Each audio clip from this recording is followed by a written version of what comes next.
Good afternoon, class. Welcome to my class on the Unacademy platform, Unacademy Live. My name is Arifa Zahir, and I'm the founder of British English Trainers. Today, we are going to talk about tips and strategies in relation to speaking. Uh, the IELTS examination has 4 skills: listening, reading, writing, and speaking. So, our focus today is going to be on how to ace the speaking test. Before we begin, I would like to share my referral code with you. My referral code is BE Trainers. So, BETRAINERS. If you subscribe with this code on the Unacademy channel, you will get on the Unacademy platform, you will get a 10% discount. All right. So, how are the subscriptions planned? So, you've got a 1 month subscription, you've got a 3 month subscription, yes, and you've got a 6 month subscription, and you also have a 12-month one. Now, the thing to notice out here is the 1 month, 3 months, 6 months, and 12 months. All these different types of subscriptions have discounts that you can avail of if you register with this code. So I would suggest, if you want to watch amazing content being delivered by the top educators of the country, this is what you should be doing. You should be using the code and registering on the Unacademy platform, on the Unacademy website. And once you do that, you'll have an access to innumerable educators, live classes, recorded classes, classes which you can watch of any educator that you want to. And you will also get the benefit of downloading them and looking at them later. So this is the option for you, and I would suggest that you go ahead and subscribe to the Unacademy channel. All right. Um, Now, Unacademy platform, sorry. So now let's begin the class today. Let's see if there's anyone in the classroom as of now. So I can see there's one person in the class. So hello to the one who is already there in the class. Welcome to my class. And like I said, I have an experience of close to a decade in both teaching and training IELTS students and tutors. So this gives me the ability to determine what is the kind of approach that students should have in order to score at least a band 7 in the IELTS speaking, and also all the other skills. So today's focus is basically going to be on tips and strategies related to band speaking. All right, let's have a look at what we are going to cover today. So the first thing that we are going to do is we are going to look at the strategies, um, and what are the different strategies that you would require in order to score high in the IELTS speaking test.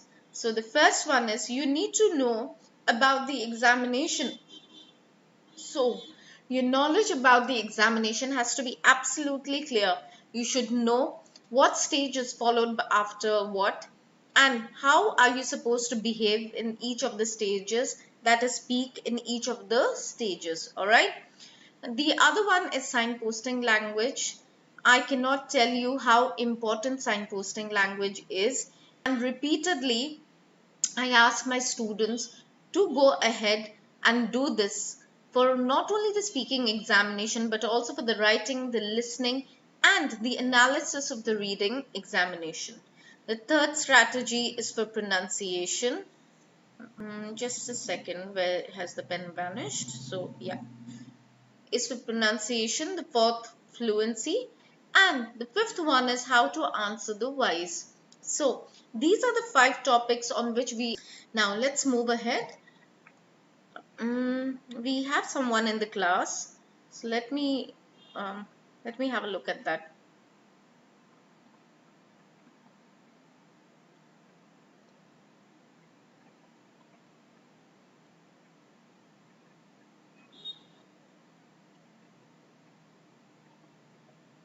Okay.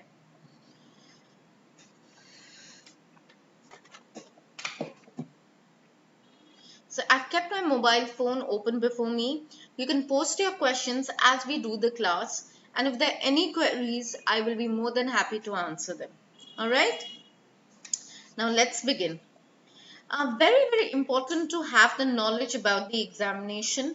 Let me tell you that the IELTS speaking exam has three parts. Now, before we begin with the actual subparts of the IELTS examination, it is very important to know that the IELTS examination, the speaking exam, does not normally happen on the same day as the other three skills. The speaking examination could happen 7 days before the main test, up to 7 days before the main test, and after 7 days of the main test. So it's absolutely up to the, you know, the either IDP or the British Council, whichever one you've registered for them to decide when would be your speaking slot. Now, both of them are exactly the same. The only benefit in terms of choosing your speaking slots, that would be available in the case of registering with the IDP. Otherwise, exactly the same. The question paper, the way, all the examiners, very skilled examiners, different examiners for both, but very skilled, and the total process and the procedure of the examination. So there's absolutely no difference between the British Council examination and the IDP examination. Both are IELTS examinations, and the question papers are all set by the Cambridge University. So there's nothing to fear. You can avail of any of the two. All right. So very important to have the knowledge about the examination. You have the introductory section, the cue card, and the discussion round. So let's know more about it. This part, the first part, is the introductory section. This lasts between 4 to 5 minutes. The examiner will ask you some general based on your life, hobbies, and more so be straightforward with the answers. Very important to notice out here is take 1 to 2 to 3 lines to answer it. Speak with confidence, give answers. Don't answer in monosyllables, but do not make it too long. Straight on just answering the question with 2 or 3 sentences. For example, the examiner might ask, do you think reading a magazine can help you learn a language? Yes, it helps develop one's communication skills and also their vocabulary. Also, you could answer with another one line. That should be max. Do not go on talking continuously out here. Clear? Especially this is the part for you to get acclimatized to the IELTS examination, get an idea about how the examination IELTS speaking examination is conducted, to relax yourself and to build your fluency and confidence, which is going to come in the part 2 of the speaking test, where you would need to continuously speak for at least 2 minutes on the given topic. Now, speak on a given topic in the cue card. Very important. Some common topics for cue card include, that there's a 1 minute prep time and 2 minutes to speak on that topic. So you could get topics like the sub questions. Now the thing is, the questions that are there with you are also there with the examiner. So your body language in terms of reading the question while giving the answer should be kept in an angle, so that while you are answering to the examiner, you are able to maintain eye contact with the examiner, and if required, look at the questions on the side. All right. Now, very important that during this stage you get a 1 minute prep time. So you need to make notes which you can refer to while answering the question. So make notes in bullet points. Don't write the whole sentence, because you'll not be able to speak that much and not even remember. Make sure your speech is long. Answer all parts of the questions. Another thing to remember out here is though you are supposed to be fluent at this stage, but it's very, very important that you do not overdo, do not digress from the topic completely. That means you maintain a balance in regard to being fluent and also sticking to the topic. Now, part 3 are discussion questions.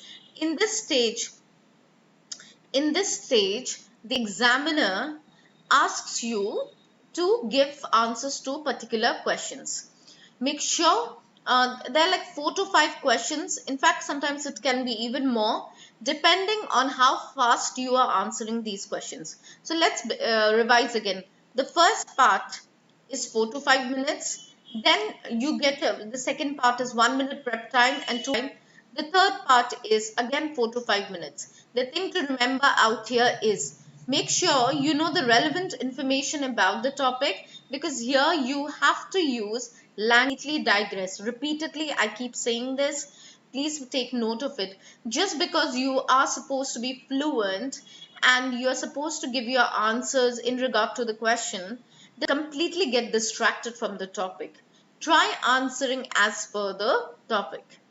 Support and extend your answers. The very next thing that we are going to talk about now is signposting language. Now, why is signposting language so important in the IELTS examination? A question a lot of students ask me. Both online these questions that, ma'am, what is so important about signposting language? This is a name commonly given to words or phrases that express a connection between two ideas and make the transition from one point to the next in both speaking and writing. All right. Now, a signposting language can be of various types. Now, what is a signposting language? It's in fact, I'll just draw an image for you. It's in fact this kind of correlation between what you are saying.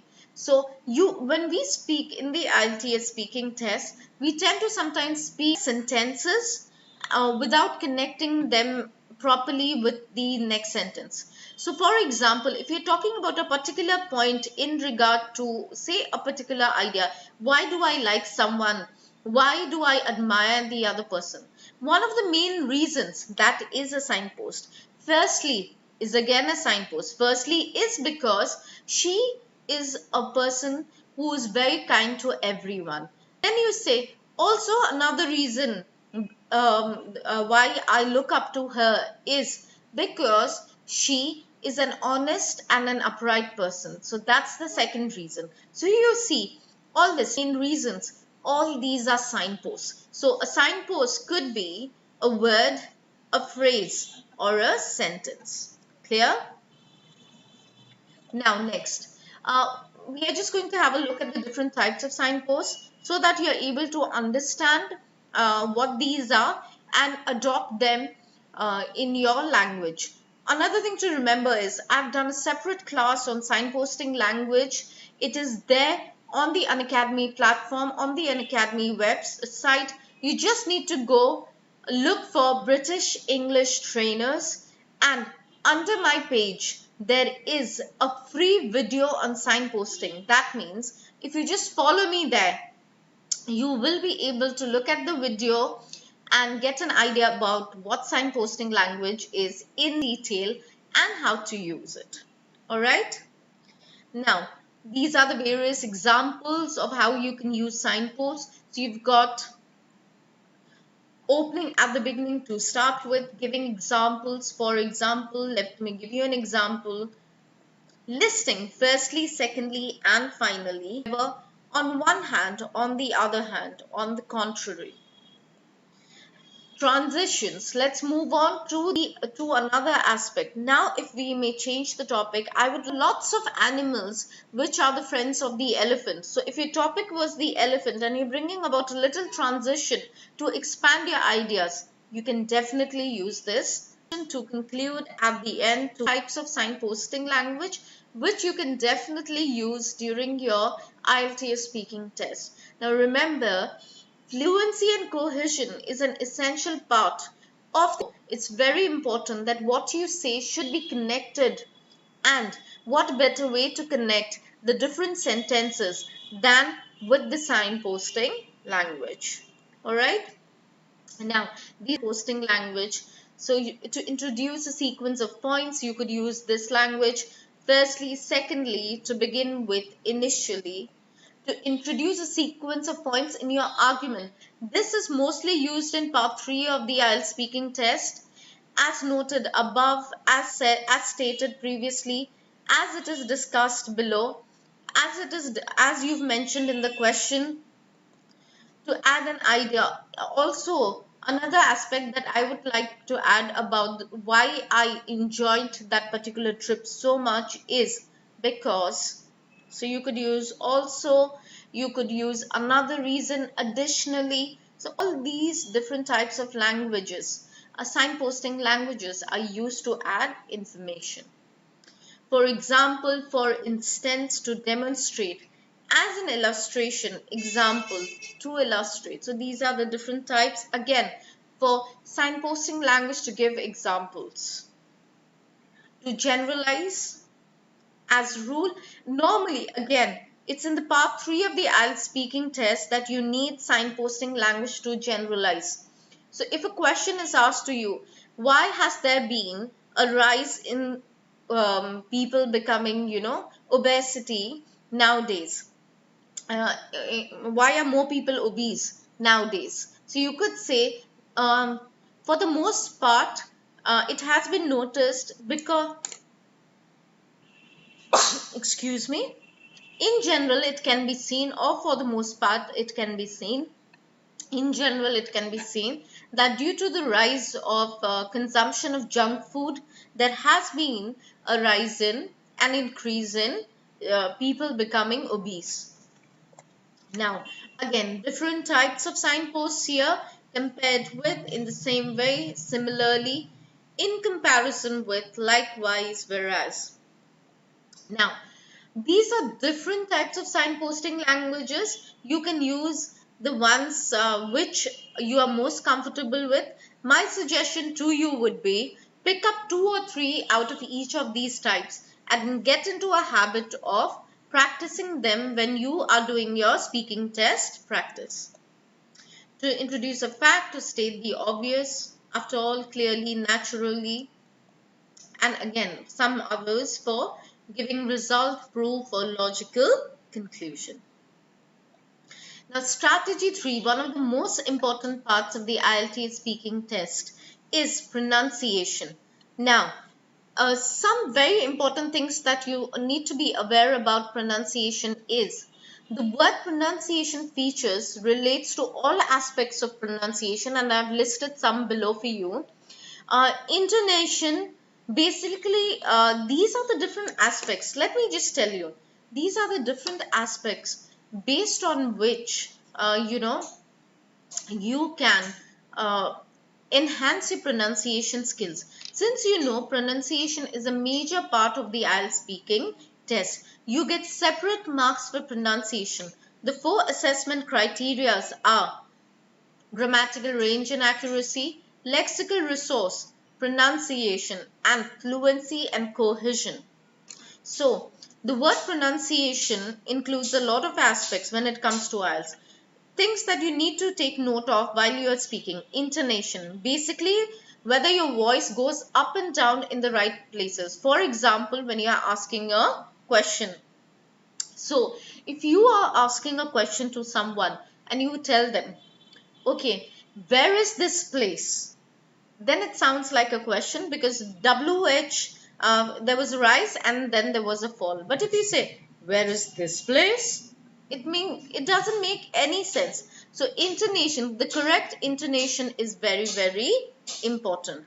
Then you've got sentence stress, putting emphasis on the keywords. Example, good to see you. So now, sentence stress or word stress. These are different aspects of the stress, just a second. These are different aspects of the pronunciation. So it's very important to be aware of what is sentence stress and what is word stress. Because once you know that, the way you speak becomes so much clearer, examiner is able to hear you properly, and what you say makes sense. So for example, we have right out here. Sentence stress, putting emphasis on the keywords. So when we say, we don't shout and say the complete sentence, right? Like we don't say good to see you. We don't do that. We say good to see you.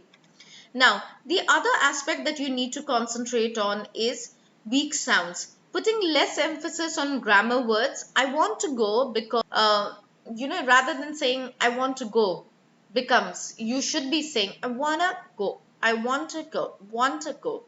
So it's more important to sound like a native speaker, but also it's very important not to sound casual.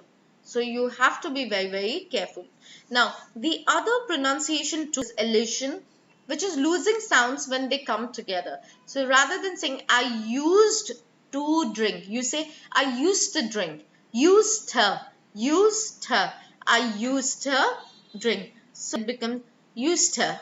So rather than saying, so it would sound something like this, used her, I used her drink. So now these are skills which are going to be very beneficial for someone who's looking for a very high band score. So pronunciation, getting it right is the absolute key to getting a high band score. Next one is assimilation. Now, assimilation, adding or changing sounds when you link handbag becomes handbag, automatically becomes handbag. So you can see there's quite a nasal sound there. To know more about this, refer to the phonemic chart. And then word stress, obviously.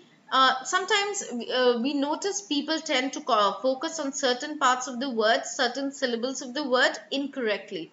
You have to be clear about where the larger stress is and where the smaller stress is. So you've got words like comfortable, vegetable. So you have to be very comfortable while you are using these words and know exactly where to lay the stress on. So it's not comfortable. It isn't. It is comfortable. So you need to remember that don't make it about table because the stress is on calm. Individual sounds. So a lot of people say sheep instead of saying ship. So exactly knowing where to stress and which word to stress, how to pronounce a particular syllable is very, very important. These sounds, sheep, ship, rather than saying sheep, sheep. So you have to know whether you are making consonant errors or whether you're making vowel errors. So a little description about what sentence stress is. There are two types of words in a sentence, content words and function words.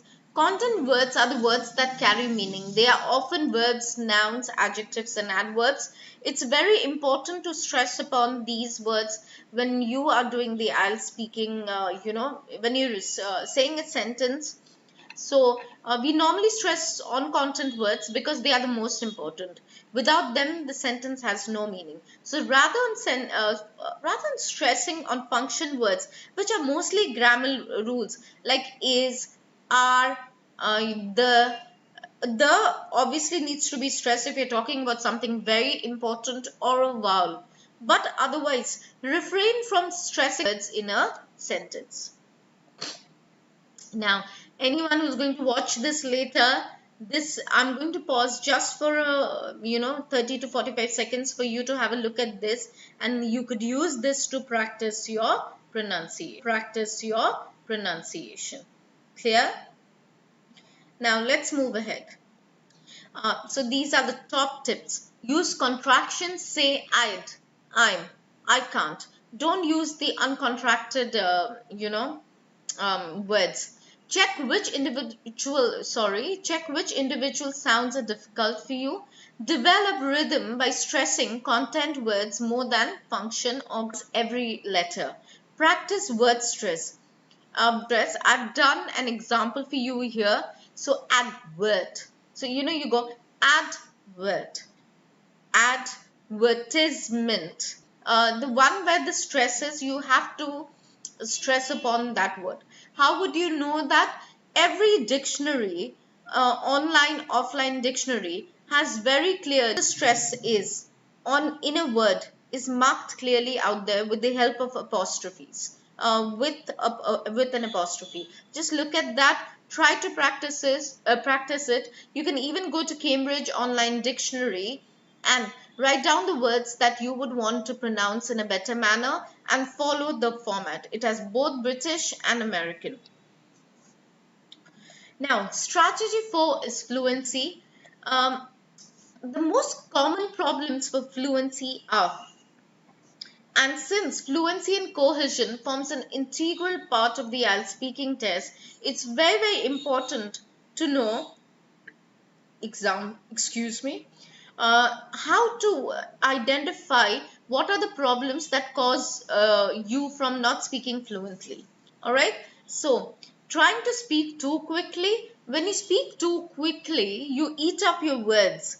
And because of that, it becomes very difficult for the other person to understand what you're saying. So that's one of the other main problems. One of the major problems of, you not being fluent enough. Trying to think of ideas. Another thing is, remember, this examination, the speaking examination, is for fluency. It's important because how will you be fluent if you don't have ideas? Use that 1 minute to think about bullet points, about key ideas, and during the 2 minutes, expand those key ideas. So the best way to practice in that 1 minute would be to write down vocabulary, write down keywords which you would be expanding during the part 2 of the speaking test. Not having a structure. A lot of students, there are a lot of people just saying all over the internet that just keep on speaking. Please remember, you could keep on speaking if you are relevant to the topic. You cannot just speak without any connection with the topic. You have to follow a specific structure. What is the structure? You answering the different parts of the question.